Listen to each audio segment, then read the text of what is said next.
I now live here, you see, in that shack over there. They fixed it for me with tin sheets. I cannot leave this area at all. Here we have our property, our land. We want to live here, work here and feed ourselves. I can never leave here. Fatma not only lost her husband who was killed during the military operation in Gaza 2 months ago, she also lost her home. Hers was one of over 3,000 other houses that were destroyed beyond repair. Others were a little bit more fortunate. We are now in the area of Tell al-Hawa. We started from this corner here to survey the damages in this residential neighborhood. The apartment of Suhail Abu Aglain was hit by a shell that destroyed the kitchen and the interior of the house. It made living in it very difficult. They had to use the bathroom and their children's bedroom for cooking. I now do all my cooking, my work and my kneading here.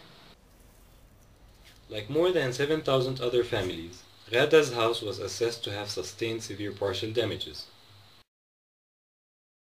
The assessment of both Fatma's and Ghada's houses was part of a comprehensive survey that started immediately after military forces withdrew from Gaza. The survey formed the basis of an immediate relief scheme that was funded by the Palestinian Authority and implemented by UNDP to enable families to deal with impacts of the destruction of their houses. Out of the 10,000 cases that we have, 7,000 of them are minor damage cases, 3,000 are full damage cases. We've managed to pay 7,000 beneficiaries, so it's 2/3 actually of the beneficiaries, with a total amount of around 50 million Israeli shekels, equivalent to 13 million US dollars. For people whose houses sustained damages, the process was simple. UNDP's team of engineers came to our area and visited our house to assess the damages. Later they asked us to come here to the bank in order to collect our compensation. However, for UNDP and partnering NGOs, the task of documenting the damages was not as simple. UNDP assessment teams were divided into groups to survey house damages throughout the Gaza Strip, from Rafah to Beit Hanun. We would descend on an area and divide it into sections. Each team was responsible for a section and had to survey every single house. We did a very comprehensive survey.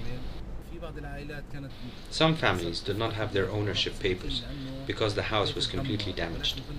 But we would check with the neighbors or the mayor of the area. We also did individual investigations to double-check on ownership status. In areas where we found major damage and could not find the homeowners, we would leave our mobile phone numbers with their neighbors so they could call us back. We had to revisit many cases during the survey period and afterwards when we finalized our files.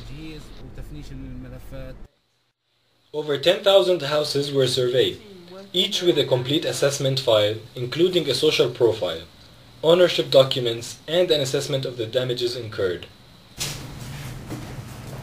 Look, we are rebuilding Gaza through paper and hard work. These words reflect an unfortunate reality at the time being.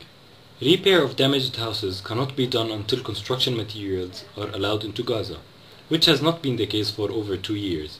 For now, those files provide the basis for assisting Gazans to deal with their losses and get on with their lives. UNDP has been distributing modest sums of resources to families that have lost their homes. These sums, they ranging from $1,000 to $5,000. $5,000 is for totally destroyed houses or shelters, $3,000 for partially destroyed shelters, and $1,000 for minor destructions. This compensation is essentially to allow these families to regain dignity and to go about their lives and to respond to immediate needs that they may have at their own discretion. Living in the temporary shack in the front yard of her damaged house, with the little that she was able to save, is all what Fatma can do now to reclaim her life. What she misses most is seeing her children and grandchildren every day, as she used to, when their home once sheltered them all together. My sons have been scattered, each in a different place. I do not see them or their children. I do not see anybody. We have been totally deprived of each other. At best, I see them once every 3 or 4 days.